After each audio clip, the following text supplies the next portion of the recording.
Fala pessoal, sejam muito bem-vindos aí ao nosso tradicionalíssimo CryptoTeses, eu e o Casta aqui para trocar uma ideia, falar sobre previsões aí. A galera gosta, né, desse tema. Proféticos. Bola de cristal, cara. Bola de cristal. Bola de cristal, vamos falar aí de 5 teses que a gente tem para 2024. Então, basicamente, refletir um pouco sobre essa dinâmica do mundo, do que está acontecendo, de como está acontecendo.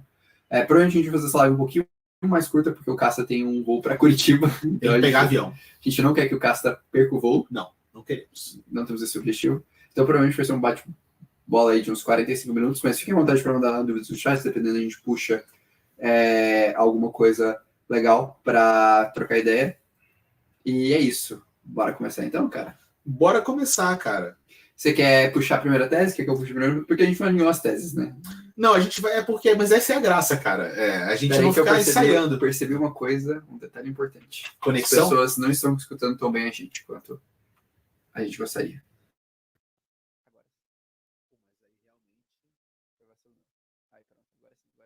Agora vai estar perfeito. Agora vai estar perfeito. Agora o áudio está perfeito. O cara perguntou se eu metia pranchinha, mano. Cara, não, eu dei uma... Ia chegar um pouquinho mais pra lá, cara. Eu tô sumindo da tela aqui. Eu vou ter que assim. Vai ser meio íntimo o negócio. Cara, eu fiz escova. Porque a cada 6 meses meu cabelo se rebela e vira um arbusto. Aí eu preciso dar uma... Peraí, que o pessoal falou que agora piorou. Tá ligado ali? Trocou a fofa. Agora sim? Ah, beleza. Agora sim. Tá certo, pessoal. O áudio tá bom. Voltou. Então tá bom. Ah, beleza. Ah, cara, desculpa, pessoal. Eu juro que isso vai resolver daqui umas 2 semanas. Eu comprei um computador. Porque o notebook não suporta a qualidade da câmera. Então eu comprei um computador e agora eu vou... Tá vendo as peças de vários lugares que eu vou ter que montar o computador. E aí vai funcionar bem. Então, de verdade, eu já investi. Eu gastei aí um dinheirinho pra voltar a ter uma qualidade decente. Que aí vai ser tudo cabeado e não vai ter oscilação de transmissão. É porque a câmera realmente pesa o computador. O notebook não suporta o suficiente. Mas enfim, beleza. Primeira tese. Cara, vou puxar essa. Puxa. Primeira tese, eu acredito que a gente não vai ter um corte de juros como todo mundo imagina. Concordo, elabora aí. Vamos lá. Acho que assim, a gente tá num framework de pensamento meio pós-Covid, que é beleza. Covid a gente teve queda de juros, impressão de dinheiro infinita, juros baixos pra caramba, e a gente tava num mundo, pelo menos nos últimos 15, 20 anos, que não existia pressão inflacionária. Então, era plausível fazer isso. E eu percebo, quando eu vou conversando com as pessoas, que todo mundo meio que tá esperando isso. Beleza, a gente vai sair de 5 para 1% de taxa, por exemplo, do Fed, 1, 2%. E eu acredito que a gente não vai ter mais essa dinâmica. Umas métricas que a gente olha, principalmente Treasury, 10 anos, percebe-se que o mercado está precificando uma taxa de juros entre 4 a 5%, longo prazo. Então, eu acho que, assim, a gente provavelmente, o final dessa crise, ele vai ser descrito com um novo patamar de inflação. Acho que a gente vai ver um mundo mais inflacionário nas próximas décadas. E, por consequência, o teto dos juros vai ser um pouco mais alto. Então, eu não acredito que a gente vai ver uma taxa de juros, como eu posso colocar assim, a gente não vai ver a taxa de juros chegar a 1, 2%. Eu acho que a gente vai brecar ali nos 3, 4%. Vai voltar liquidez para o mercado, mas de duas uma. Ou a gente vai ter um crash ferrado, e aí, assim, vai ser uma recuperação em V. Ou tipo Covid. Tipo Covid. E aí, tipo, os caras vão realmente abaixar um pouco mais do que deveria, talvez para 2, 1,5.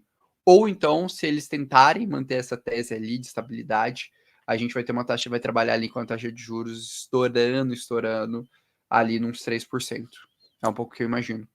O pessoal pediu para centralizar a gente, cara. Tá, peraí, deixa eu ajustar a câmera enquanto isso, vai continuar o raciocínio aí. Então eu vou continuar o raciocínio, cara. Tem um documentário muito bom, vocês podem ver no YouTube, tá, pessoal? Esse documentário tá aberto, chama-se A Era do Dinheiro Fácil. E ele fala um pouco sobre as consequências das políticas da flexibilização quantitativa, que foi, né, em jogar dinheiro no mercado para tapar buraco do mercado, e o que acontece com a inflação, o que acontece com a economia. Então, todas as vezes que a gente viu, né, a última chuva de dinheiro fácil, as maiores foram pós-2008, pós-2019. Só que nesse momento, quando a gente fez a chuva do dinheiro fácil pós-2008 e a chuva pós-2019, não tinha inflação. não tinha uma situação geopolítica que nem a gente tem agora, com o mundo fragmentado, com problema em cadeia logística, com uma porrada de coisa. Então a capacidade do governo norte-americano de pegar uma bazuca de dinheiro e apontar para a economia está limitada. E como é que essa bazuca funciona? Primeiro, você reduz a taxa de juros para facilitar o empréstimo, aumentar a velocidade do dinheiro, os empréstimos ficam baratos, o dinheiro fica barato. Depois você pega pontos da economia que estão engargalados e imprime dinheiro extra para tapar esses buracos. Eu acho difícil a gente ver uma replicação desse cenário agora no começo de 2024. A não ser que realmente, como você falou, a gente tem um crash. Cara, seja um crash tão absurdo, porque quando o crash é absurdo, tipo 1929, assim, acabou a economia, não importa a inflação, porque se você não coloca dinheiro na economia, você tem o fim da ordem civil. Então, se for para escolher entre o fim da ordem civil ou ter que enfrentar a inflação, imprimindo dinheiro mesmo com inflação, eles vão escolher imprimir dinheiro mesmo com a inflação. Então, pode ser que a gente tenha, por exemplo, um último grande super ciclo. Sim. E aí, hoje a gente tem que surfar esse, sacou? Porque se eles tiverem que fazer uma chuva de dinheiro fácil sem controlar a inflação, vai ser complicado. E outra coisa que pode acontecer também é a seguinte: a gente subir a régua da inflação desejada.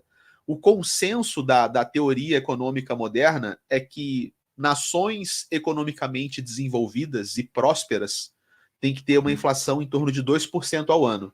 Talvez eles desistam de jogar 2% ao ano e como vai? Vamos fechar em 3, 4% e tá bom. Porque eles já estão chegando na faixa dos 4, né? Eles bateram 2 dígitos, foi abaixando, agora tá na casa de 5 a 6%, né? Não, isso é os juros. A inflação eu nem sei quanto é que tá, cara. Você lembra? Ela inverteu, né? Agora a gente tá com uma inflação menor que juros já. Tá, então deve estar na faixa dos 4%. 4%. Talvez eles assumam, ó, 4% é o novo normal e vambora, sacou? O PCE fechou agora, saiu agora, 3,7%. Então. Mas talvez a gente possa realmente já começar a ver uma pivotada. O lance é que talvez a inflação esteja muito sensível, né? Você não pode sair avacalhando também. Quando a gente olha para a dinâmica mundo hoje, cara, tá tudo esquisito, tá ligado? Quando a gente pensa que a cadeia de supply chain não tá remontada. Quando a gente pensa em instabilidade geopolítica, tá esquisito. Quando a gente pensa em petróleo, tá estranho. Então, tipo assim, a gente tem vários fatores, drivers inflacionários ao redor do mundo. Mas por isso a minha previsão, não acho que assim, ou a gente vai ter um super crash, e aí vai ser legal, porque é recuperação em V. Aí é quem tem liquidez ou quem sabe redear. Acho que assim, o pessoal que acompanha aqui, ou tem liquidez ou sabe redear. Então, tá tudo bem. O hedge faz o propósito. Ou a gente tem um corte de juros, aí talvez a gente caminhe um pouco mais devagar. Mas de qualquer jeito, acho que a gente vai precisar de um corte de juros beirando 4, 3 para minimamente aquecer a economia. Tipo, a gente não vai aguentar mais tanto tempo e a própria dívida americana não vai ser tão rolado com 5,25 como a gente tá.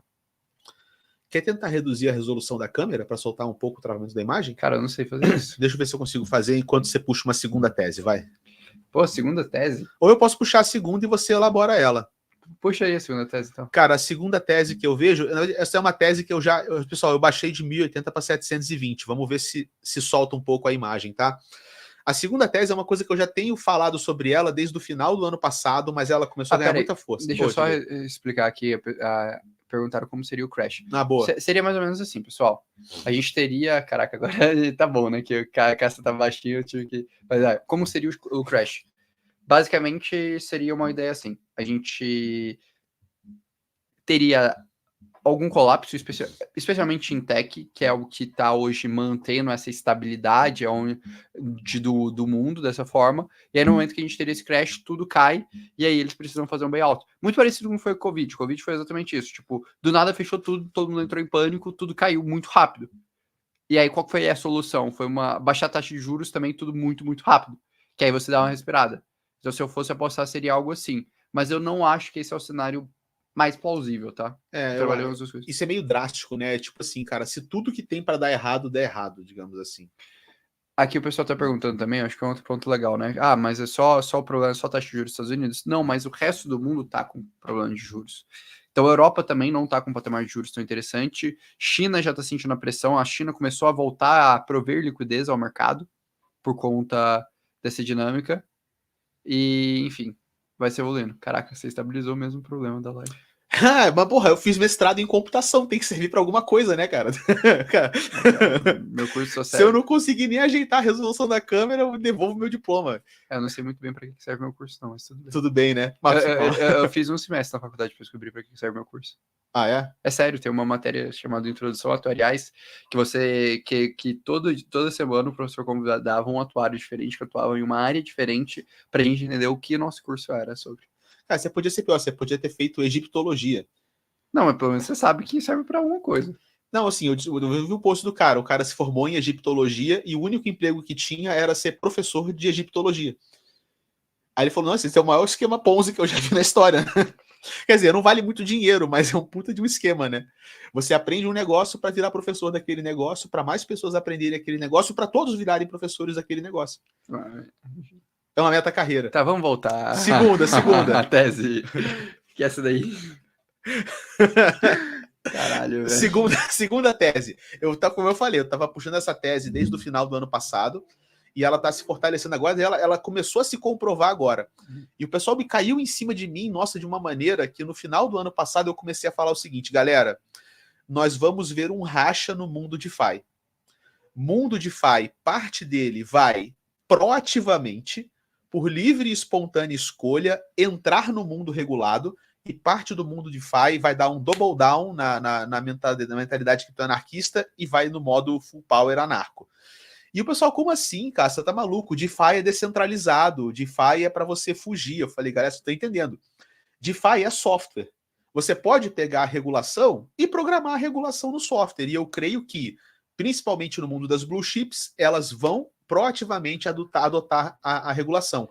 E agora saiu o negócio da Uniswap aí, né? Cara, eu amei o que você falou, porque eu acho que as pessoas não entenderam. Cripto não é sobre descentralização. Cripto é sobre programabilidade. Programabilidade. Automação. Automação. Cripto é sobre transformar em softwares sistemas que dependem de estrutura de confiança. Esse é o valor de cripto. Não necessariamente descentralização. Descentralização, beleza. Aí a gente vai discutir o valor do ponto de vista ideológico. Mas quando a gente volta para o ponto de vista... O que torna a cripto eficiente, o que torna... diferenciado, importante. O que faz os grandes quererem botar dinheiro em cripto? Não essencialmente, é o fato que aqui a gente vai para o processo de oficialização. E é legal você ter tocado nesse ponto, porque essa semana eu tive o prazer de conversar com um dos diretores do Banco Central. É um prazer mesmo, né? Nossa. Eu conversei com... Assim, enfim, eu assisti a palestra e pude fazer uma pergunta pro Fábio Araújo, que é o cara responsável pela implementação e estruturação do Drex no Brasil. E aí, na apresentação dele, foi engraçado, ele foi botando uma sequência de coisas que o Drex vai se integrar. Primeiro, bancos, depois autarquias subnacionais, tipo Detrans, cartórios. E aí, o terceiro ponto que ele colocou é redes públicas. E aquilo me brilhou o olho. Aí eu falei, cara, eu tenho que perguntar. O cara que está à frente do negócio meteu num slide que ele prevê no roadmap do Real Digital integração de Real Digital com Ethereum e outras coisas. Não, ele não colocou Ethereum, mas colocou rede pública. Assim, tipo Ethereum. Entendo Ethereum. E aí, abriram para perguntas, eu tive a oportunidade de fazer uma das perguntas lá para ele, né? E aí eu questionei justamente isso, que ele questionaram, cara, vamos ter uma stablecoin de Drex? Ele falou, sim, existe uma visão de termos stablecoin de Drex em redes públicas.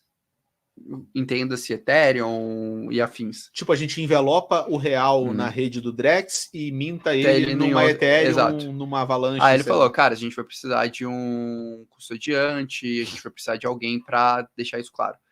Aí eu falei, pô, legal, agora eu quero saber e aí, o que é impeditivo. E aí eu falei, cara, e aí eu construí minha pergunta justamente colocando que o impeditivo que todo mundo vai colocar sempre é, cara, conexão, facilidade e tudo mais. Eu falei, cara, a gente tem CCIP, tem Layer 0, a gente já resolveu esse problema. Ou se a gente não resolveu, a gente vai resolver em 6 meses. A gente sabe como resolver esse problema, não é um problema. E aí eu falei, cara, o que é? Você vai precisar de alguma coisa permissionada? Como é que é? E aí ele falou, sim. Ele falou, cara, definitivamente a gente não existe nenhum ponto ideológico para tal, mas precisamos de protocolos que tenham whitelist. E aí ele comentou que eles já estão testando eles já testaram o Aviark. O Aviark é a solução da Aave regulada para institucionais. Sim. Então, tipo assim, cara, abre uma perspectiva muito interessante, que agora você imagina o processo que a gente vai viver, e a gente vai viver esse processo, do mundo as moedas do mundo tradicional se tornarem CDBCs, estarem em blockchain, e nossos recursos financeiros todos estarem em blockchain, sejam blockchains privadas ou públicas, e em um dado momento a gente vai ter a ponte. Sim. E aí o protocolo que ele tem um whitelist, tem essa estrutura, ele vai ter uma capacidade de acesso aos valores do mundo real, e isso se expande pra caramba. Então eu acho que vai se tornar realmente uma tendência. Eu acho que aqui a gente já fez duas previsões em uma, né? A gente fez a previsão da cada vez mais DeFi abrir braços regulados por livre e espontânea vontade, e também uma previsão de contrapartida que é, podemos ver a nossa iniciativa de tokenização, de CBDC, abrindo frentes com o mundo descentralizado, claro, com algumas ressalvas, né? Exato. Acho que a gente já meteu 3 teses, então. Tá, eu vou puxar outra. Então. Faltam 2, né? Faltam 2? Pô, aí fodeu, a gente tá com 15 minutos de vídeo. Quer pedir? Não, agora eu já... a gente vai evoluindo, qualquer coisa a gente vai puxando as perguntas da galera depois. Cara, quarta que eu puxaria, eu acho que a gente vai ver a era dos airdrops. Pô, mas a gente já não tá vivendo? Não.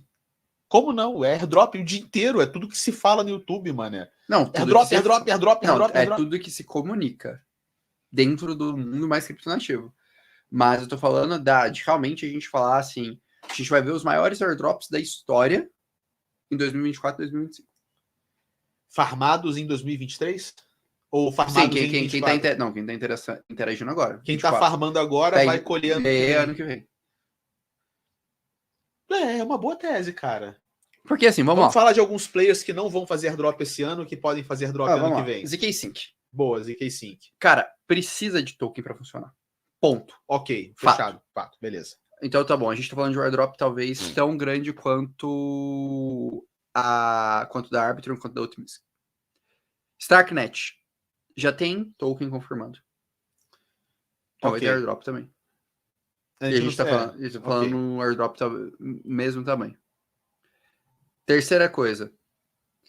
Aí a gente começa talvez a entrar no mundo mais nebuloso. Scroll. Faz muito sentido ter token. Cara, qualquer plataforma de contrato inteligente Linha. Faz sentido. Faz muito sentido ter token. Vai. Base. Base talvez menos. Tá bom. Por causa da corretora, né? Layer 0. Layer 0 Labs? Faz sentido. Faz sentido. Socket. Faz sentido, que é a concorrente do Layer 0 direta. Ok. Zetachain. Faz sentido. Cara, aqui a gente listou 7 airdrops que vai, no mínimo, $5.000 cada. Onde é que você tá tirando desse número, irmão? Cara, pelo tamanho dos airdrops de Arbitrum. Mas 5.000 cada um ou 5.000 tudo? Não, $5.000 cada. Pra que nível de interação? Não, pro nível, você tentando num tier bom de interação. Não, você interagindo maneiro, né? Não é bem. tipo... Aí a gente tá falando de $35.000. $35.000 vezes 5 de real, uns R$150.000. Eu acho que sai. Esse 7... o Celestia também, né? O cara soltou. Que Celestia já foi. Já fez? Já foi. Ah, tá. O pessoal soltou Zora e tudo mais. Assim, pra mim, sendo muito sincero, a gente tá falando... Pra mim, é uma das melhores estratégias se eu tivesse pouco capital e tempo. Se tivesse até uns $4.000 hoje em cripto, e eu falasse, cara, beleza, eu tô afim de tomar risco. Eu prefiro perder esse capital do que entre colocar grana nesse capital e, sei lá, no final virar 30 mil, ou eu prefiro entre esses 30 mil, ou trabalhar para ganhar, sei lá, 150 mil, eu prefiro trabalhar para ganhar 150 mil e eu tenho tempo. Cara, para mim, isso seria uma das coisas que eu faria. Sendo muito sincero. A menos que mude a política e a dinâmica do mundo. Tá bom. Do mercado. Mas porque, cara, tem muito protocolo que precisa dessa estrutura. O cara fez uma pergunta boa, ele levantou ali, porque, vamos puxar essa, a gente até arremata essa discussão, porque a gente falou isso, né? Qual é o motivo para a gente já lê e depois tira. Qual é o motivo para uma L2 ter token, né? A gente tem hoje L2 que tem token, mas o token é um token de governança, né? Se chama Growth. Growth! Cara, no fundo é isso, tipo, é uma forma barata de adquirir usuário. Essencialmente, é isso. Então, é uma maneira que os caras vão encontrar para adquirir novos usuários, ganhar dinheiro em cima dos usuários. E, tipo assim, é razoável pensar isso. E outra coisa, saída de liquidez para VC, meios de financiamento Por exemplo, cara, porque a maior parte dos protocolos tem token para conseguir financiar, tem treasury para continuar financiando, dar liquidez para VC, entre outras coisas. E a gente não sabe, mas L2 ainda tem linha de receita. Você pensa, se eles estruturarem algum modelo de MEV, tem linha de receita, estruturar modelos de ponte, tem linha de receita, tem caminhos, tipo, se eles estruturarem uma segunda camada generalista para expandir, tipo a Arbiter, que acabou de ser lançada na Arbitron, o kit CDK da Polygon, a Supernets. É Supernets? Supernets é Da ZK Sync e Superchains da Optimism. Da Optimism. Todos fora eles são Avalanche, né? Também tem. Todos são caminhos de geração de receita. Mas acho que faz sentido também, cara, esses tokens evoluírem para serem tokens de pagamento de gas. Eu acho que isso pode acontecer no futuro. Legal. Porque acontece, hoje elas cobram gas em Ethereum, né? Mas, cara, faz sentido ela cobrar o gas na moeda nativa dela, você paga na moeda nativa, ela converte para Ethereum por baixo dos panos e toca para frente. Sim. Faz sentido também, viu? Tá bom, vamos lá. Recapitulação, então, 4 teses que foram até agora. 4 teses. A primeira foi macroeconômica, né? Taxa de juros. Talvez a gente não tenha esse mundo de taxa de juros tão baixo quanto as pessoas esperam. Porque vamos só reclamar. A expectativa que a gente estava tendo até o meio desse ano, existia uma ideia de que março, abril do ano que vem já ia ter um alívio macroeconômico. A gente está colocando a tese de que esse alívio vai vir depois, ou vai ter um crash que vai forçar esse alívio a chegar com tudo rasgando mais rápido. Sim. Essa é a tese. Beleza. Segunda tese, DeFi regulado, não foi essa? DeFi regulado, DeFi com Neural Customer Laundering, DeFi expandindo uma política de whitelist. A gente não está falando dessa tese só porque a Uniswap falou que vai ter KYC, a gente já está falando disso desde o ano passado. Tá. Né? Vamos só reforçar essa tese. Terceira é integração entre CBDC e mundo cripto nativo. Legal. Especialmente agora, considerando o roadmap do Real Digital. Mais na lista, blockchain privada, por exemplo, JP Morgan tem a blockchain dele. Então, ascensão das blockchains privadas e interconexão entre elas e o mundo despermissionado. Legal. Beleza. E quarta tese, que foi agora, era dos airdrops. Legal. Tem mais dúvidas, mas depois eu vou puxar. A galera vamos falar um pouco com as pessoas, cara. Quer puxar? Vamos puxar. Então vamos puxar o superchat. Depois a gente bota uma tese matadora para fechar. Tá bom.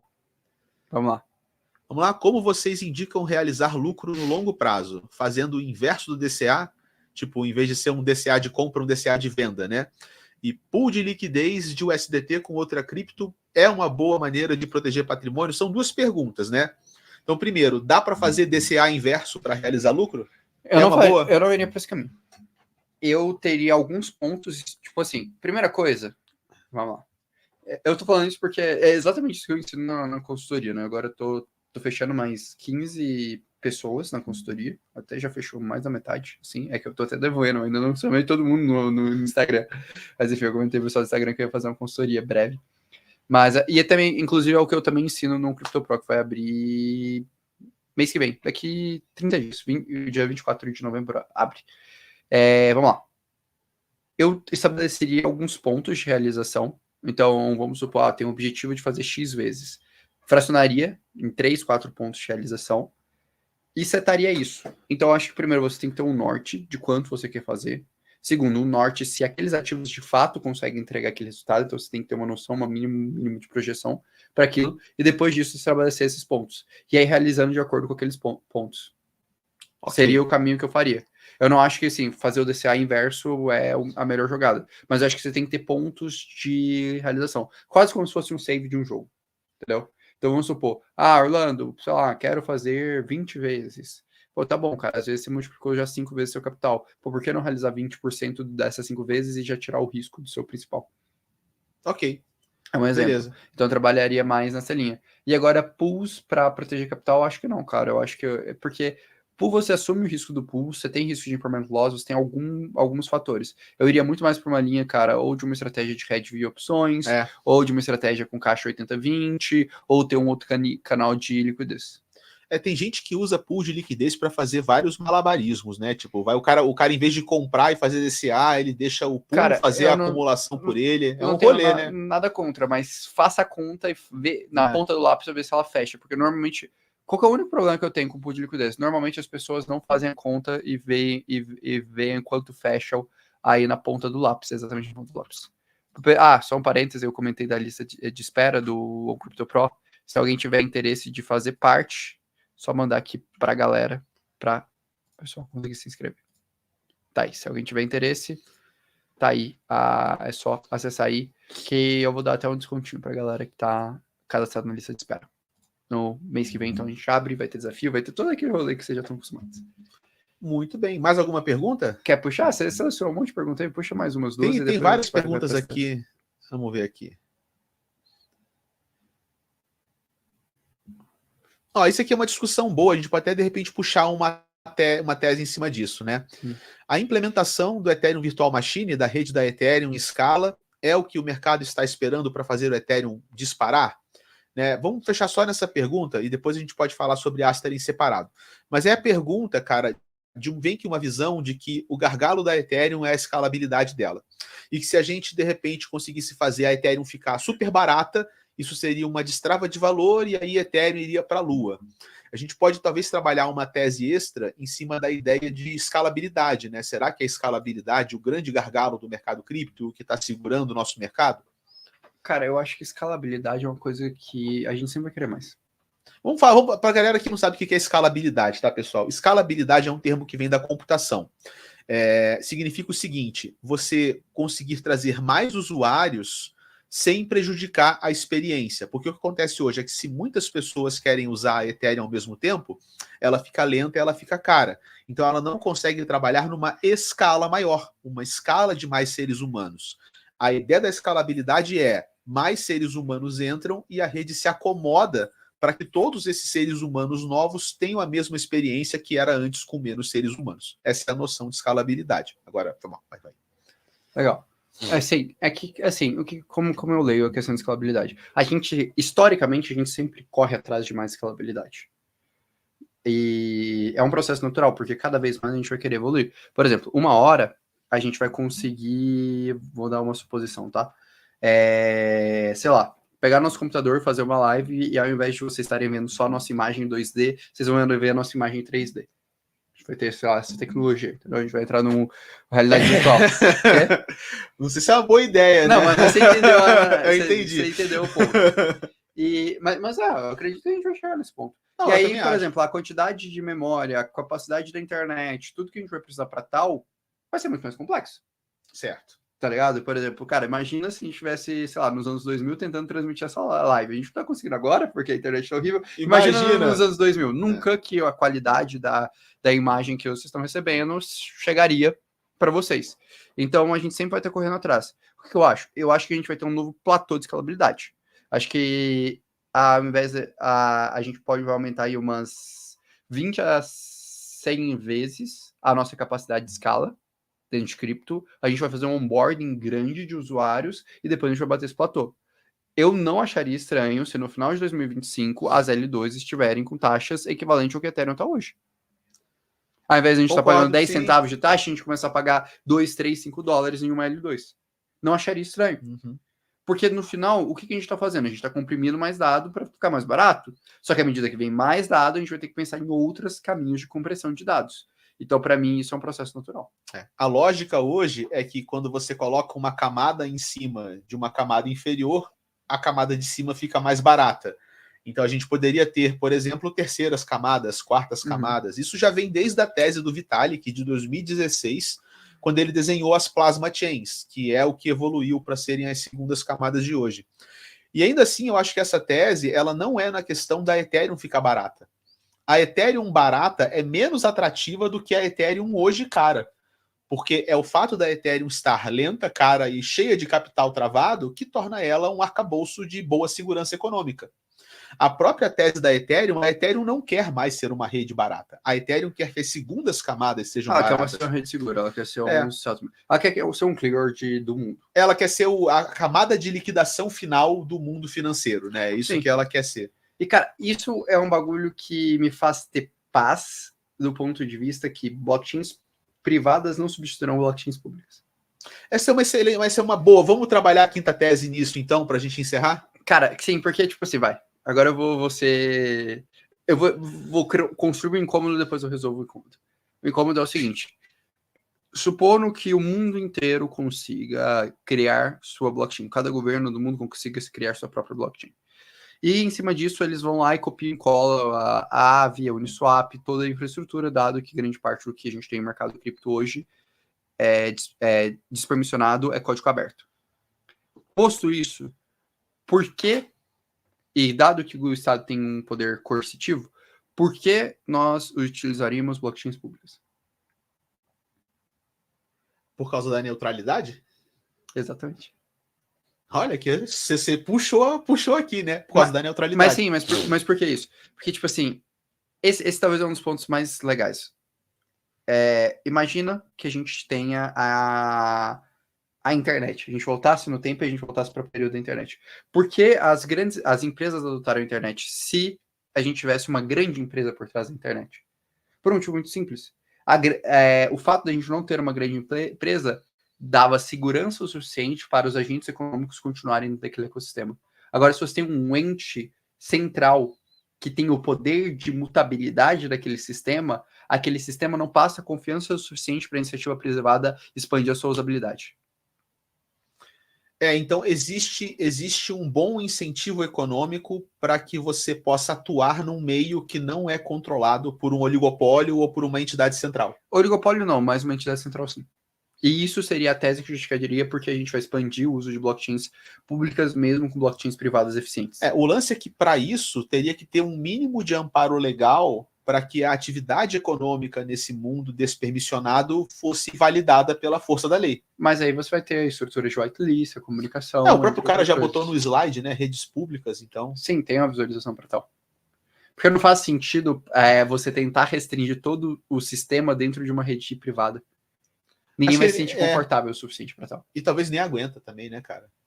Então, eu tive essa viagem, eu estava lendo um relatório do CFA, que é a galera de finanças do mundo, lendo essa tese. Aí eles trabalharam essa tese. Então, a tese seria, tipo, o futuro não é apenas multi-chain, mas ele é híbrido, no sentido de ter redes públicas e redes privadas dentro de um mundo multi-chain. Então, o futuro é multi-chain e hybrid chain. Isso. Bonito essa tese, né? Hybrid chains. E aí, cara, você abre o precedente para que cases crescerem, principalmente aplicações como CCIP da Chainlink. Porque CCIP da Chainlink vira um meio de campo entre o mundo privado e o mundo aberto. Aí redes de mensageria fazem ainda mais sentido. Então aí você começa a olhar e falar, cara, realmente faz sentido gastar tempo e eventualmente investir numa Chainlink, interações na Layer 0, ZetaChain, Socket, Celestia. Eles começam a ter um papel muito mais essencial do que as próprias L1 dentro de toda essa estrutura. Sim, porque qualquer L1 precisa deles. Eles são um eixo transversal do mercado. Sim. Eles atravessam o mercado inteiro. Que nem assim, a internet cumpre um pouco desse papel, né? Ela atravessa a economia do mundo inteiro de lado, né? Base para um monte de coisa. Cara, legal, essa é uma tese muito boa para a gente encerrar, porque ela dá uma visão de mais longo prazo e de que a gente pode procurar exposição tanto à tese de crescimento de atividade econômica no meio público, como também olhar para iniciativas de redes privadas, que a exposição a elas é um pouco mais complicada, né? E talvez venha via empresas e equities mais do que tokens, talvez. Sim. Então faria sentido você se expor a uma ação numa Robinhood de uma empresa que vai fazer uma blockchain privada para a solução de cadeia logística, ao invés de uma VeChain, por exemplo. Sim. Nessa linha, né? Uhum. Então, vamos fazer eu vou fazer um recap e um pouco como eu me posicionaria baseado nas 5 teses que a gente deu. Primeira tese em relação à taxa de juros. Ou da gente ter um novo patamar de juros, ou a gente ter um crash. Para combater o risco de crash, hedge. Definitivamente, eu acho que assim, é essencial para as pessoas que estão se posicionando agora no mercado de cripto ter uma estratégia muito bem definida e clara de proteção. Senão, dá ruim. Porque se der ruim forte, dá ruim. Só que a contrapartida é, se você não se posicionar agora e a gente não tiver um corte de juros tão acentuado quanto todo mundo está imaginando, talvez você perca um pouco a janela de oportunidade. Então, para mim, faz muito sentido estar se posicionando nos próximos 3 meses, mas somado a isso, tendo uma boa proteção. Essa é a primeira reação que eu daria à tese que a gente construiu. Segunda tese, dos protocolos com o Node Customer e a extensão de blockchains privadas. Eu acho que aí vai muito olhar o posicionamento dos protocolos DeFi Eu acho que a gente ainda pode ter, sim, um novo momento do protocolo DeFi quando eu olho para uma Uni, quando eu olho para uma Aave. Eu acho que o fato de eles estarem se posicionados da forma que eles estão tornam eles interessantes. E somado a isso, acho que faz sentido a gente buscar ali, e aí encaixa com a nossa quinta tese, a questão de pontes, né? Olhar para coisas como CCIP da Chainlink, que vão se tornar muito importantes. CCIP, Zeta, Layer Zero Labs, essa turma. E a questão de airdrop, para mim, cara, vale a pena gastar um tempinho para aprender a como interagir, eventualmente ganhar airdrops. Dá para fazer um dinheiro alto no próximo ciclo. Eu acho que é o ciclo que mais vai ter uma confluência de airdrops que daria para dar um resultado financeiro significativo. E talvez depois dessa era, a gente feche um pouco a janela dessa forma de lidar. Porque eu acho que essa forma não é sustentável, cara. É que para mim, o cara que está começando a olhar para airdrop hoje é o mesmo cara que olhou para DeFi no DeFi Summer de 2020. Foi o mesmo cara que fez grana pra caramba no DeFi Summer. Beleza, cara. Beleza, acho que o que a gente tá combinando de estudar alguns assuntos novos, né?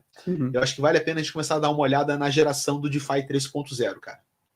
São novos protocolos DeFi. Radiant, Pendle. Radiant, Pendle e outros caras que estão querendo fazer novos contratos, sacou? Novas dinâmicas econômicas. Não dá para dizer que são todos legais, porque a gente teve a era do DeFi 2.0, né? Com o Olympus DAO, que fazia tipo um sistema de títulos de renda fixa com leilão, que não deu certo, porque era extremamente Ponzi-nomics. Então, o DeFi 2.0 já nasceu, já especulou e já morreu. Mas vamos ver, de repente, o que tem aí surgindo nesse DeFi 3.0, né, cara? Pode ser uma boa linha de estudo pra gente. Achei a tese boa aqui, ó. A galera perguntou se tiver a negação do ETF da BlackRock, que é o Glazer despedido, e aí depois o BIS libera ainda 2%. Cara, essa tese de ETF, eu acho que assim, a gente vai ter ETF. A gente não falou de ETF, vamos falar de ETF só pra fechar, então. Vamos falar de ETF só pra fechar? Primeiro, tese extra, vai. Tese extra de ETF. ETF eu acho que a gente vai ter sim ou sim. Eu também acho que a gente vai ter, cara. Porque o que eu acho que está acontecendo agora, a gente não tem aprovação do ETF, porque a SEC está conversando com todos os entes do mercado para nivelar eles no mesmo ponto para ele poder aprovar tudo. Então eu acho que isso ainda vai ser um processo, pode demorar aí mais um mês, 2, estourando 3 meses. Acho que não passa de janeiro do ano que vem. Acho que a galera tá com um hype muito forte, porque o ETF também precisa de uma condição mínima macroeconômica para funcionar bem. Então, assim, eu teria um pouquinho de calma. Eu acho que faz sentido a tese, é uma narrativa muito forte. É uma narrativa que vai coincidir com o halving, que vai ter um apelo muito forte das instituições, mas que também vai precisar de uma estabilização macroeconômica do mundo estar um pouco menos nebuloso. Eu, particularmente, estou muito, muito, muito, muito curioso para qual vai ser o relatório anual da BlackRock. Nossa, esse a gente vai ter que ler assim que sair. Eles lançam em dezembro, né? Porque eu quero ver como que... Porque muito provavelmente eles vão associar a questão de cripto com correção de juros com toda essa dinâmica. Eles vão desenhar, eles vão trabalhar no cenário que a gente está falando, só que eles vão ter alguma projeção ali dos analistas dele empurrando isso para o futuro, né? Sim, mas vai ser macro, abertura de ETF, halving e cripto. Sim, e faz muito sentido eles trabalharem isso, porque eles já estão implementando essa narrativa. É. Tá aí uma outra coisa. Eu acho que, a última previsão para 2024 vai ser um ano que a gente vai ver as grandes instituições, as maiores instituições do mundo. Eu estou falando no nível JP Morgan, BlackRock, Fidelity, construindo teses sólidas, públicas e relevantes sobre cripto. Sim, e soltando em relatório, colocando para frente, né? Teses assim, que vão atingir o mainstream. Que vão, de repente, mudar a cabeça de investidores que até então são mais céticos em relação a cripto. Sim, eu acho que isso a gente vai escutar bem. Pô, legal, cara. Curti, essa é uma boa tese. Porque, na verdade, o ETF em si, o instrumento do ETF, ele é só uma porta que você abre. Você precisa convencer as pessoas a entrar na porta. Exatamente, tem que convencer a galera a atravessar a porta. E acho que é aí que entra relatório, campanha de publicidade, guerra de taxa. Tipo, a BlackRock fala, eu cobro tanto. Aí a Grayscale fala, mas eu cobro menos. E começa a ter esse burburinho no mercado, especialmente no mercado institucionalizado, né? É isso, eu acho que vai ser um caminho bem legal. Maravilha, cara. Fechamos 40 minutinhos cravado, olha só. Pô, batemos 40 minutinhos, pessoal. A gente não vai ter um prolongamento, porque senão o Caça perde o voo dele. Não tem bate-bola hoje, infelizmente. E aí ele fica triste comigo. Mas enfim, já comentamos aí, foi 6 teses. Explicamos como a gente posicionaria em cada um desses aspectos. Se ficar alguma dúvida, fique à vontade de mandar no chat. E é isso. Grande abraço para todos. Abraço, galera. Até logo.